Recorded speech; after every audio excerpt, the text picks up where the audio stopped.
kita harus memilih bibit yang batangnya besar, ya, kemudian daunnya hijau. Assalamualaikum warahmatullahi wabarakatuh. Jumpa lagi dan saya di channel Ilmu Dahril. Di kesempatan kali ini saya akan membagikan video tip memilih bibit kayu manis yang sehat atau cara memilih bibit kayu manis yang sehat.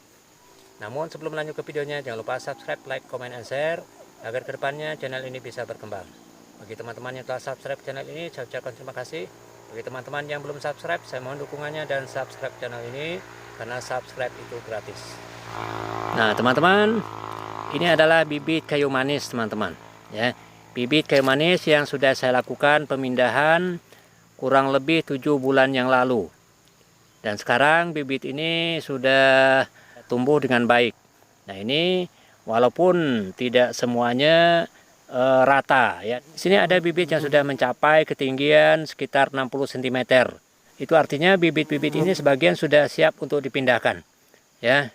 Bisa dipilih untuk dipindahkan ke lahan, ya.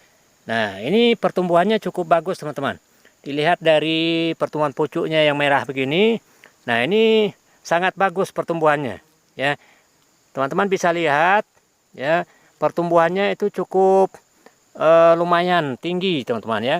Satu kali pertumbuhan. Jadi satu kali pertumbuhan ini bisa nanti sampai 1 jengkal, ya. Ini bisa sampai 1 jengkal. Nah ini belum selesai pertumbuhannya teman-teman, ya. Pucuknya masih muda begini, daunnya masih kecil, berwarna merah, ya. Nah ini nanti masih bertambah panjangnya, bertambah tingginya, ya. Nah ini bibitnya teman-teman. Beginilah bibit yang sudah kita lakukan pemindahan ke polybag kurang lebih 7 bulan yang lalu, dan tentunya sudah siap untuk dipindahkan sebagian, ya, tidak seluruhnya. Nah sebagian yang sudah besar-besar bisa kita pindahkan. Nah teman-teman, di kesempatan kali ini saya akan membagikan tip dengan teman-teman. Nah ini tip yang saya bagikan berdasarkan juga dari pengalaman saya selama membudidayakan tanaman kayu manis. Adapun tip untuk memilih bibit tanaman kayu manis yang sehat itu, yang pertama, ya, kita harus memilih bibit yang batangnya besar, ya, kemudian daunnya hijau, ya, hijau, batangnya besar, daunnya hijau, lebar-lebar begini, ya. Ini kategori pohon atau bibit kayu manis yang sehat. Batangnya besar, daunnya hijau, dan ini nanti akan tumbuh secara maksimal, ya. Nah, karena bibit yang sehat seperti ini. Nah, jadi yang pertama yang harus kita perhatikan, pemilihan bibit itu adalah memilih bibit yang batangnya besar dan daunnya hijau, ya. Seperti ini contohnya, bibit yang sehat. Tip yang kedua adalah hindari memilih bibit yang terkena jamur, ya. Nah, ini sudah terkena jamur. Ya, ini bibit yang seperti ini sudah ada jamurnya. Ini ada jamur dan ini juga ada jamur. Ya, sampai di atasnya ada jamur ini. Nah, jadi untuk bibit yang terserang jamur begini, pertumbuhannya itu kita bisa lihat, daunnya sudah menguning, ya, pertumbuhannya tidak bagus, ya. Nah, ini nanti bisa dipastikan, ya, tidak akan tumbuh secara maksimal. Ya, jadi jangan tanam bibit yang sudah terserang jamur dari awal, ya.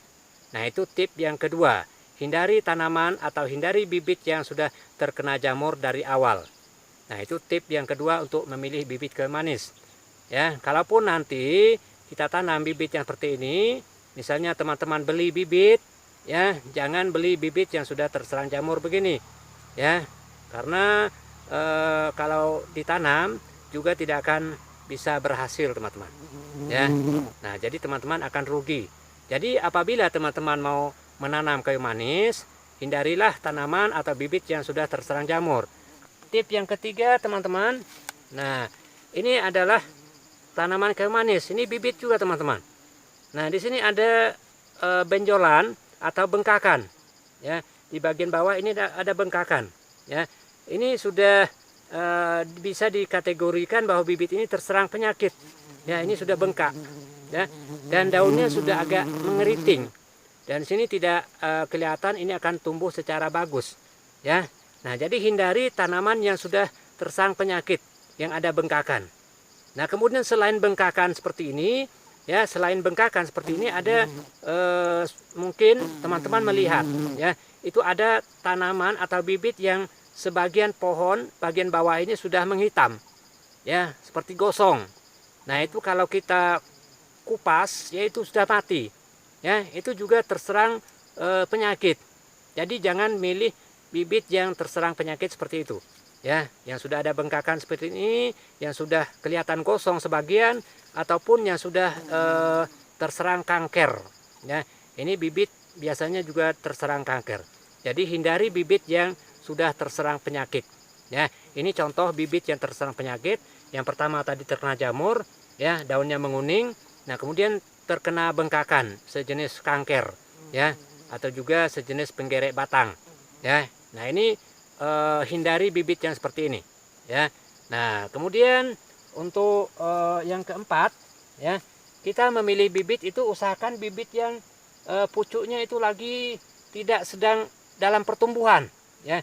Jangan pilih bibit yang seperti ini yang pucuknya masih merah, ya. Kalau kita mau tanam, jangan pilih yang pucuknya masih merah begini. Kalaupun nanti kita pilih pucuk yang merah begini, kita tanam, maka dikhawatirkan yang merah ini nanti akan loyo, ya, dia akan meliuk turun dan kemungkinan saja dia akan mati, ya, karena ini belum kuat, ya. Nah, jadi kita harus memilih bibit yang sudah betul-betul sehat, ya, kuat untuk dipindahkan. Nah, seperti ini, ya, ini tidak ada pucuknya yang merah. Dan ini sudah siap untuk tumbuh, ya. Apabila ini kita pindahkan, setelah kita pindahkan, maka ini akan segera berpucuk merah, ya.